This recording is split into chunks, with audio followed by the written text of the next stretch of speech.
Hey Seekers, welcome to the first episode of Bhagwad Gita series, created, interpreted, and narrated by none other than me. Well, I feel this topic is so close to my heart that it's sort of a spiritual obligation for my birth, a purpose of my life, so as to say. For some reason, I don't want to die before I share my understanding of this book. This is just my second YouTube video and I have no prior experience of content creation. However, I will give my best to deliver the highest quality content as a part of this animated series. This will be a condensed form of knowledge, a crash course, so as to say, about attaining the absolute truth explained in one of the greatest philosophical and religious dialogue between a disciple, Arjuna, and his spiritual master, his guru, Shri Krishna. Time is the most important as well as limited commodity we can ever afford. So rather than wasting our time and trying to convince you why you should stay back and watch this series, I would like to list down the reasons why you should exit this video right now. Number 1. If you're looking for religious content, you have reached the wrong place. This series is created purely from spiritual as well as philosophical point of view. I will be quoting few of the religious books, but that doesn't mean it's religion.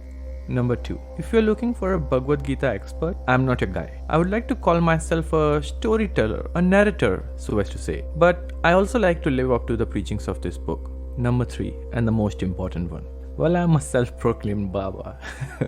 Well, it just sounds good along with my name, right? I had plans to travel 20 countries in 2020, but let's just say that destiny had its own plans and I'm here making these videos. To narrate this story, I have used Bhagwad Gita as it is as a reference. This book is creation of His Divine Grace A.C. Bhaktivedanta Swami Prabhupada. Well, it's a pretty long name, but I'll tell you the details about him. He is hell of a guy. He is the one who actually started International Society of Krishna Consciousness, ISKCON. This series or me have not been sponsored by any society, any religion, or any form of affiliation. I'm creating this solely from the purpose of delivering high quality philosophical and spiritual content that is focused on attaining nothing but absolute truth as explained by Sri Krishna roughly 5000 years ago. However, before I start talking about karma theory this book has to offer, to realize your true purpose of life, before I dive all the way to the bottom of the ocean of this spirituality to bring out this pearl of knowledge, I would like to name out few famous personalities who have been inspiring generations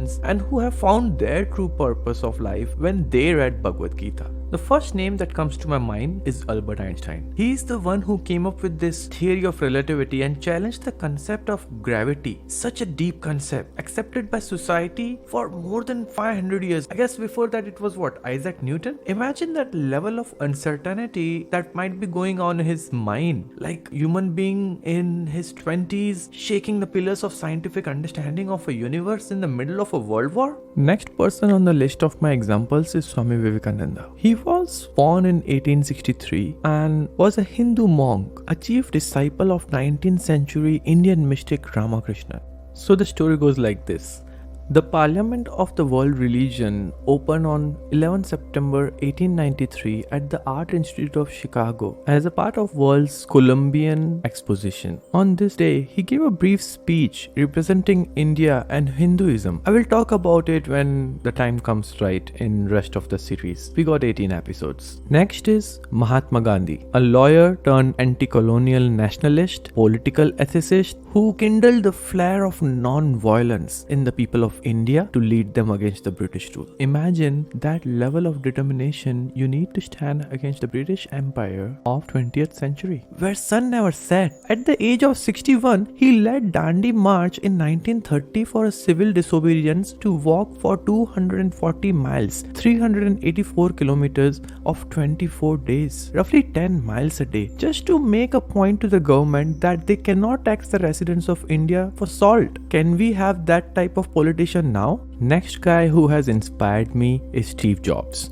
Well, he has inspired a lot of us, right? A college dropout hippie, a pot smoker guy who incidentally came across a group of people on the streets of California who were chanting Hare Rama Hare Krishna. These Hare Rama Hare Krishna are those same guys from ISKCON, that International Society of Krishna Consciousness. At the mere age of 19, in 1974, he traveled through India seeking spiritual enlightenment and studying Zen Buddhism. Well, this guy was out of the world, man. Anyways, this led him to find the purpose of his life, and he found Apple. He found his purpose by connecting the dots of his experiences over his lifetime. Next on my list is Elon Musk. Well, he is modern life Tony Stark, an engineer, an industrial designer, a technology entrepreneur, philanthropist, CEO of SpaceX, Tesla, Boring Company. God knows what is going on in his mind. I don't think in today's world he needs any introduction. Another person who has left a deep impact on me is, yes, this guy is a hero. Narendra Damodar Das Modi. He is my hero since my childhood. He is the 14th and current Prime Minister of India since 2014. He is also a member of BJP, RSS. You might be thinking this guy is such a Hindu and he's saying don't affiliate me with any religion. But no guys, I mean Narendra Modi is actually a hero. He came from the roots of like a chaiwala, someone who was a kid on the streets of India selling tea and eventually becoming the Prime Minister of India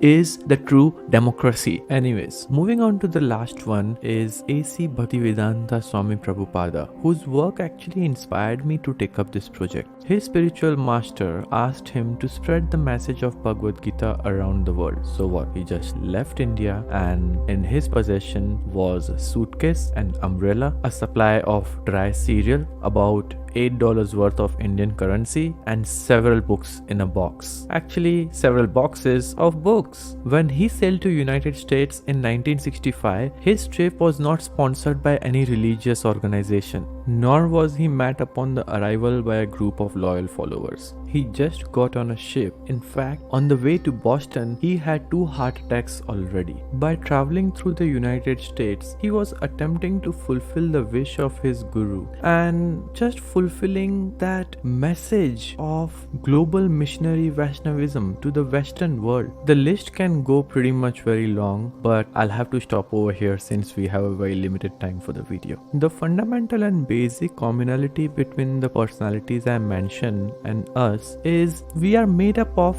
those same 5 elements that material world is made up of. The fundamental difference between us is, well, all of them were enlightened by their purpose to walk the path of their life which they chose. Slowly but gradually, the knowledge of this book compels us to think in a way that we question our existence. We seek a change in our thinking which is possible with a strong willpower, persistent belief in our dreams, as well as consistent effort working towards our goal without giving up. How do these people reach that level of mental toughness to fulfill their purpose? These people we talked about are highly influential as well as accomplished. But who am I to narrate this story to all of you? Well, if I need to introduce myself based on my past, then I have a bachelor's degree of statistics, master's of computer science, postgraduate diploma in project management. I have been a consultant since past 10 years, living in Canada and enjoying the beautiful weather of Vancouver. Well, I'm a hiker, I'm a snowboarder, I love to travel. I first read Bhagwad Gita when my grandmother passed away. That was in 2013. And when I read it for the first time, I was so baffled that I had to read it back to back for like 4 times. Since then, this book has literally changed the way I have been looking towards life. I have always been suggesting people to read this book, anyone I meet, even on the streets. But I think now that I have enough time, I want to fulfill my purpose. Well, enough about me. Let's continue to the story. As we dive into the story, I do need to introduce you to the plot. The reason this whole conversation started between Krishna and Arjuna. Who was Krishna? Who was Arjuna? All the names on the characters I would be talking about, I'll have to introduce you to all of them.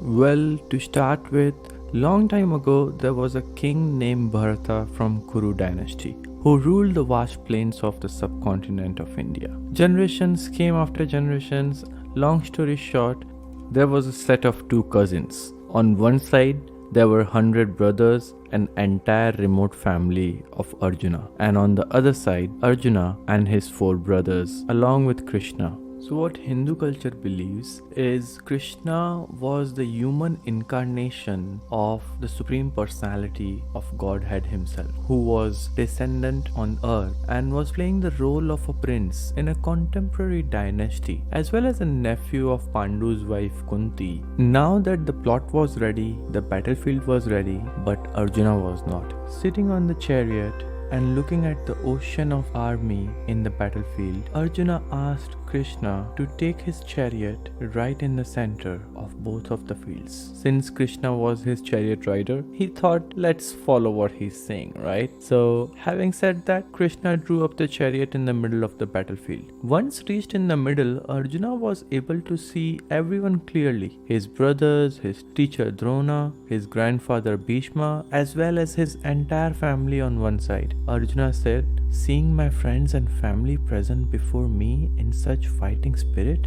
I feel the limbs of my body has been quirling. My mouth has been drying up. My body is trembling. My hair are standing. I bow down to you, Govinda. I am now unable to stand here any longer. I'm forgetting myself. My mind is reeling. I see only causes of misfortune. I don't see how anything good is gonna come by killing my family. Why should I kill them? Even though their heart has been overtaken by greed, I see no fault in killing one's family or quarreling with friends. Why should we? Killing so many people will actually create a population imbalance. I don't want to be the reason to kill the family traditions. In fact, I have heard that those who kill the family traditions are destroyed and dwell always in hell. It's so strange that I was preparing all this time to commit a greatly sinful act. It's better that the sons of Dhritarashtra just kill me unarmed. Having said this, Arjuna, depressed, cast aside his bow and arrow and sat down on the chariot with his mind overwhelmed with the grief. This state of uncertain mind is so relatable. How many times in our lives we come across a situation where we know what is the right thing to do. We have all the tools, the bows, the arrows to fight the issues of our lives, but the only thing missing is our willpower. The willpower and the sense of self-determination is the key distinguisher between a common man and an enlightened one. With this, we have reached the end of chapter 1, but this can be our takeaway from first episode. It is possible that Albert Einstein had the clouds of uncertainty lingering his mind while submitting his revolutionary theory of relativity. When Steve Jobs was forced out of Apple in 1985, where did he gain that confidence to get up and start next a workstation company all over again? It was eventually bought by Apple, which opened the doors of return of Steve Jobs back in Apple. Funny story, the next computer's operating system is now the foundation of most of Apple's products such as Macintosh, Mac OS and iOS of iPhone. Thank you for spending your time to watch my creation. If you liked it, please hit the thumbs up button. If you want to get notification of my next updates, please don't forget to subscribe my channel. Also, let me know in the comment section, what do you think about this video? What are the improvements I can bring? As I said earlier, this is my second video and I'm willing to improve. I'm targeting to release one episode every Monday, breaking the entire book into 18 episodes. So hope to see you in the second one.